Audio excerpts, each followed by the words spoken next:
Mm, okay.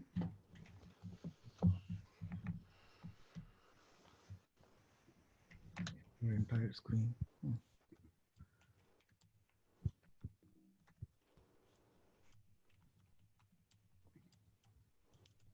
I started the, wait, it says I should request permission from the meeting host. Mark, do you want to start the recording? It says it's recording already at the Is top. it? Is Yeah, I it now? think Yeah, it it's does it for you. recording. Yeah, it says recording.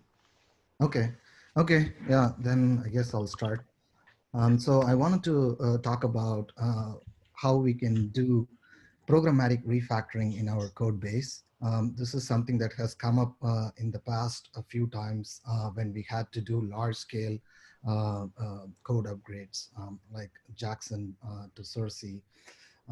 One example that comes to my mind, Dragisa, our former teammate, he was struggling with that a lot. And in general, as our code base grows bigger, the need to do large scale migrations across our code base becomes a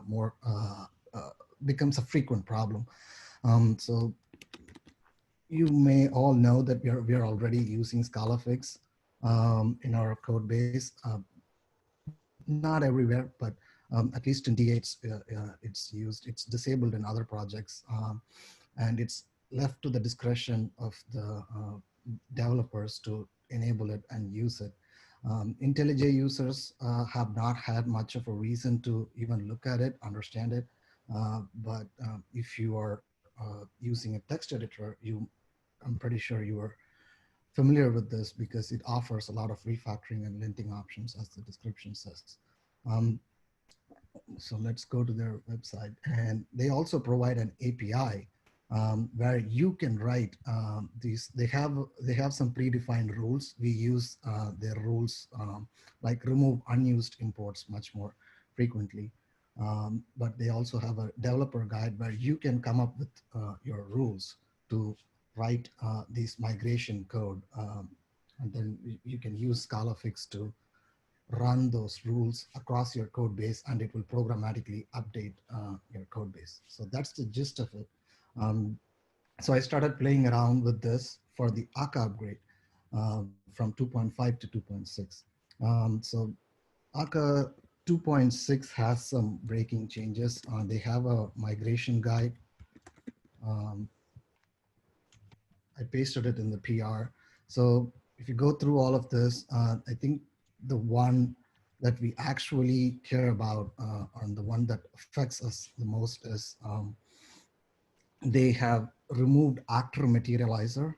In fact, not removed, but merged it with materializer. So there is no actor materializer, there's just one materializer. And the other thing that affects us is that we use timers in our finite state machines. In Exchange, in AutoThrottler, we use timers. They remove set timer and instead provide an alternative API called start single timer or something. So those are the main things that affect our code base. So I just tried to upgrade and then ran the upgrade across our entire code base and check the compiler errors, and there were in the hundreds. So it's going to take a while to go through and upgrade all the 100 references, 100 or 150 references across our code base. So that was the motivation to look into a programmatic rewrite. So I'm going to just present the first results of this attempt. And we can decide if it is something that you want to consider using for any large scale migrations that you use. Uh, where do I start? Okay, let's go to the build SPT.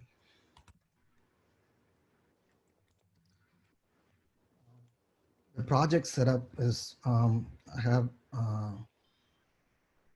4 sub projects here. Project 1, here you define the input programming patterns, so the way we write code, or let's say input test cases. That's more easier to understand. And then here you have the output results here. And this is where you write the rules that take the input and write the output. And this is where you test your rules. You take the rules and then apply the rules on the input and just check whether the um, output matches the expectations after applying the rules. So this is the setup that the scalafix developers have advised. It's in their, I'm sure you can see it. So this is in their developer guide page. You can go through it. So this is the recommended setup. Let's start looking into our usage patterns. So when I looked at our code base, I have collected some example usage patterns. Like I said, Akka materializer is no longer there. This got rewritten to just materializer. So that's a compiler error that you have to fix. So all the imports of this has to be rewritten. Um, if you have other imports, so this should be left untouched. No changes here. In this import, you have to just remove the actor materializer and leave the other import untouched. And this is another usage pattern. This was required in APCA 2.5 that you start the actor system and then start the materializer. So that's pattern one. And then the other pattern is sometimes it's recommended also to just, in our code base, we add the private modifier in some cases. And in some cases, we initialize Akka materializer with actor system. These are valid usage patterns. The other pattern is,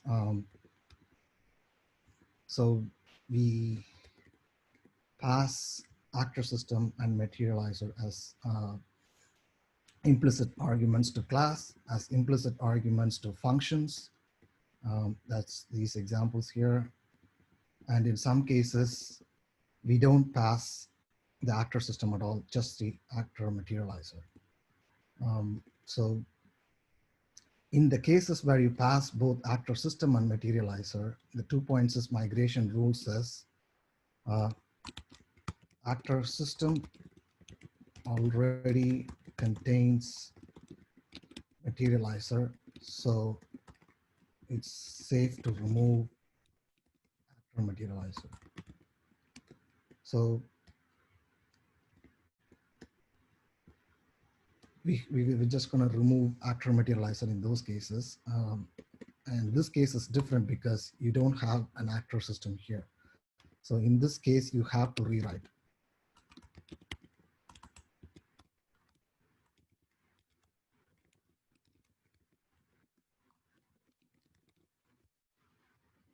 In this case, you have to rewrite. So these are the common patterns. Let's go through one of them one by one.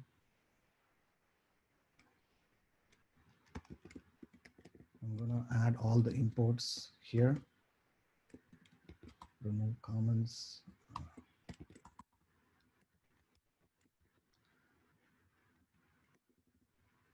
Let's try our first pattern here.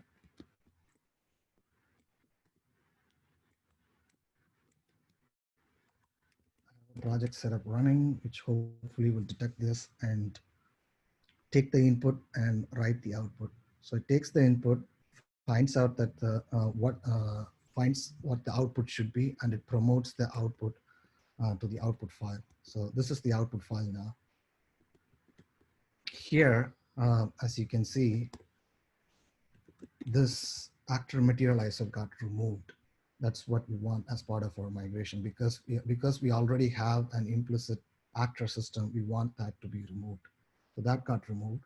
You may be wondering why the import is still there. I'll get back to that later. Let's try our second pattern. If we have a pattern like this, just because you add a private modifier, it shouldn't break. It should still work, right? So let's see if it works.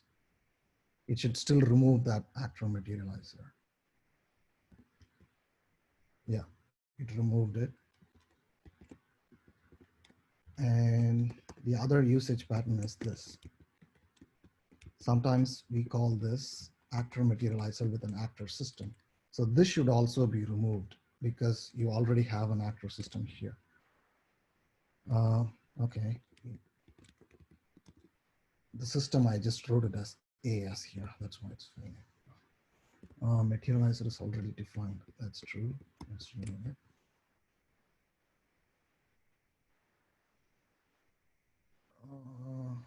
Yep, it promotes the expected test. This is the expected test. Yes. Yep, it removed that. Let's go to the more interesting case. If you have a usage pattern like this is not a small statement. This is a class with implicit arguments here. So let's see what it does.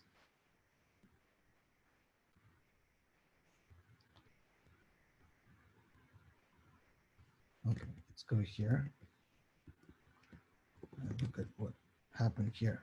So it removed the second argument to this function, mat or actor materializer. So you may be wondering why there is a comma here.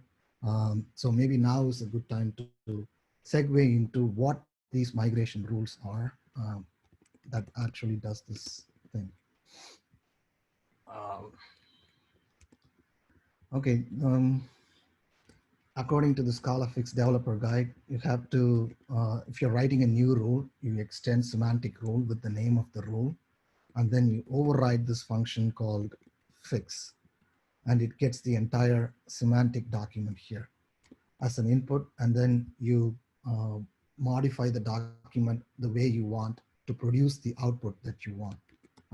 Kind of similar to how we used macros in one of our earlier talks to modify the source code that we have written. It's kind of similar to that, but the API is much better. So let's look at the rules. Here you have the document tree. Maybe I should print out what this document looks like so you can see.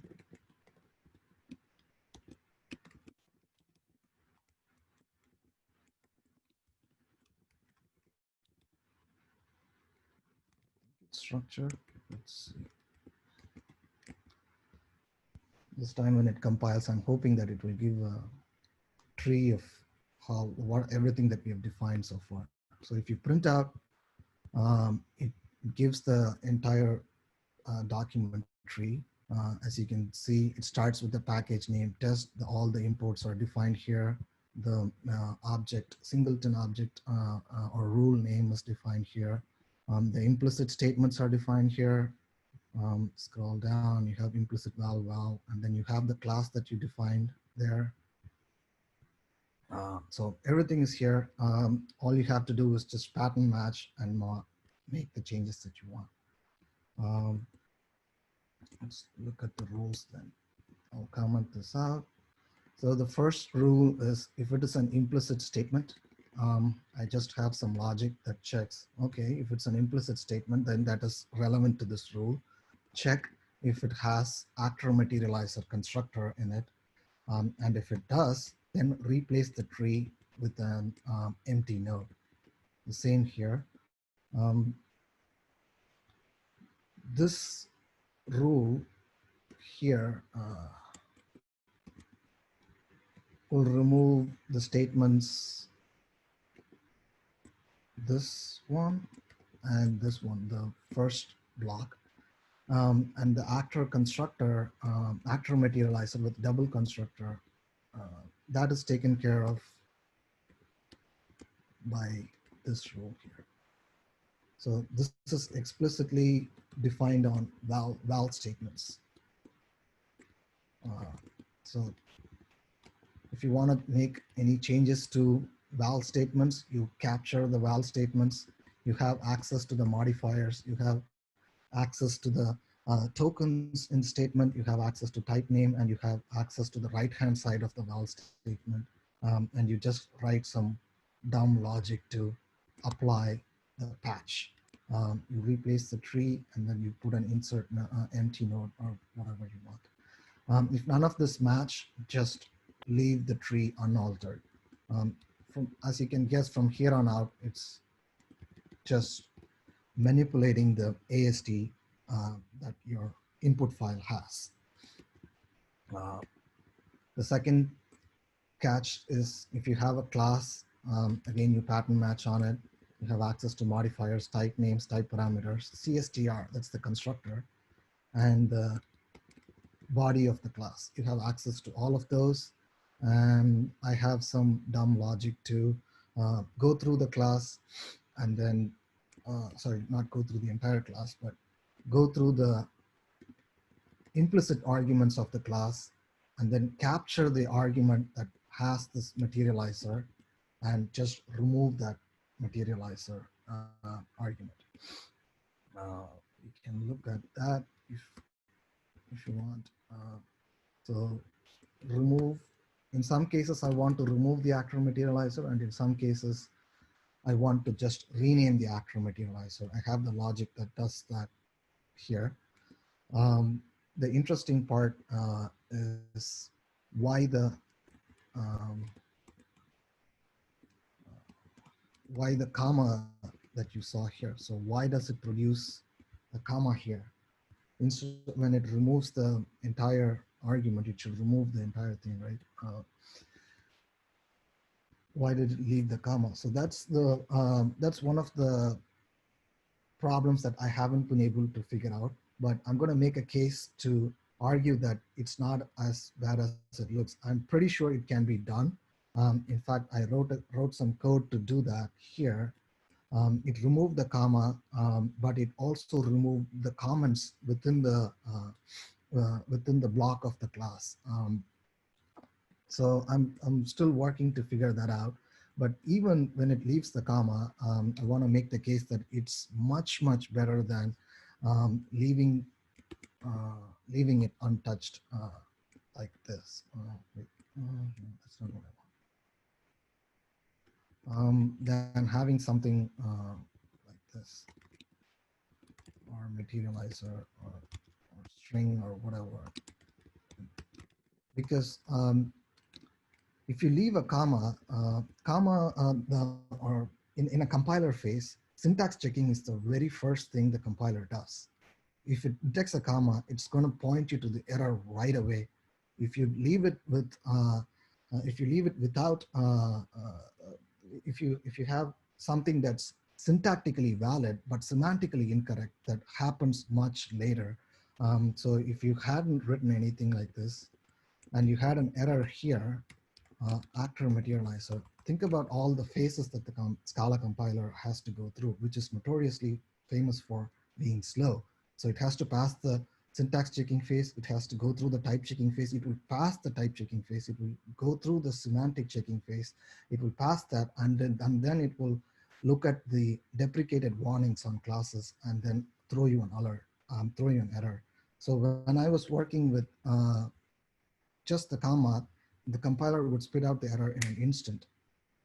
So it at least points you to the error location immediately. So for someone who's using text editor, when it points to the error quickly, the feedback loop is important. So it didn't feel like a big burden to me to just have the comma left in there. So I was okay with it, but it's not complete.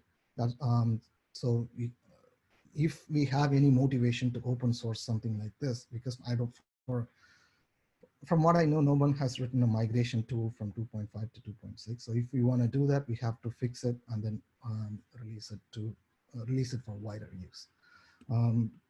So it didn't bother me that much. It was pointing me to the errors instantaneously, and I was able to go and fix it. So let's try a couple of more patterns, and then we'll end the talk and then talk about what we think. Where was I? Oh yeah. I have some more usage patterns here. I think the last one is probably the only interesting one. I'll go away.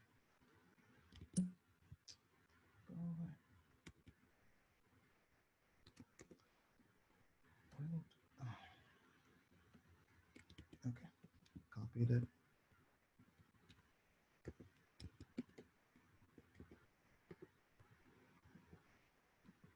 Okay, let's see what it produces as output. I have comma somewhere here. Line 12.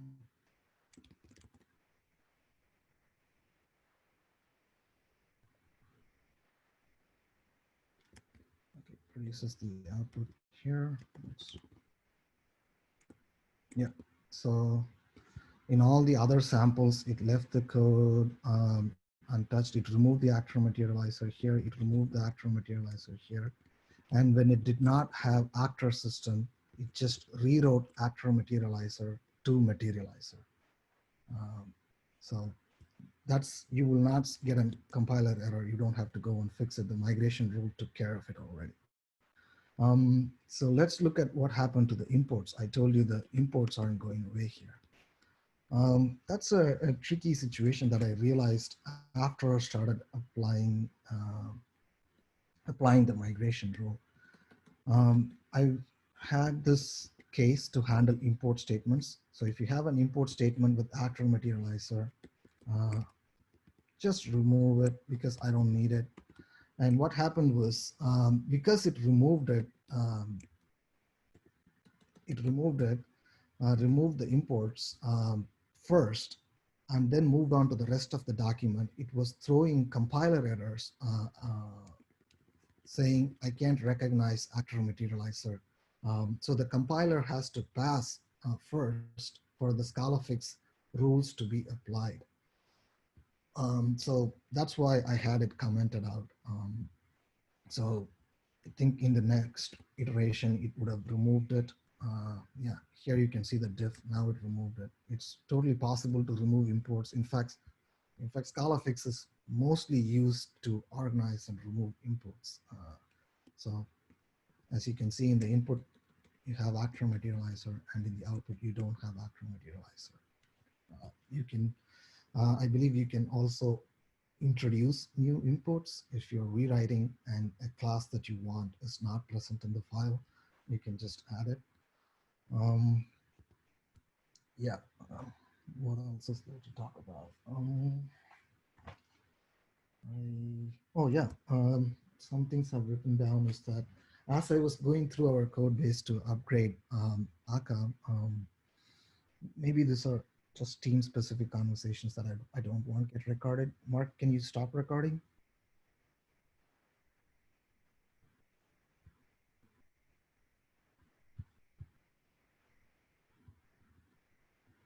Mark,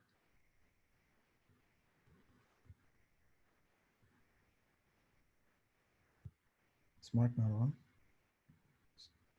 It says he's here. Yeah, he's there. Mark, we can't hear you. Sorry, I was getting water. What's up? Oh, I was saying, I was going to say some things that are team specific, so I didn't want them to be recorded. So Do you want to pause it or stop it? I think we could, I think we can stop it. Yeah, I think I showed everything. Yeah.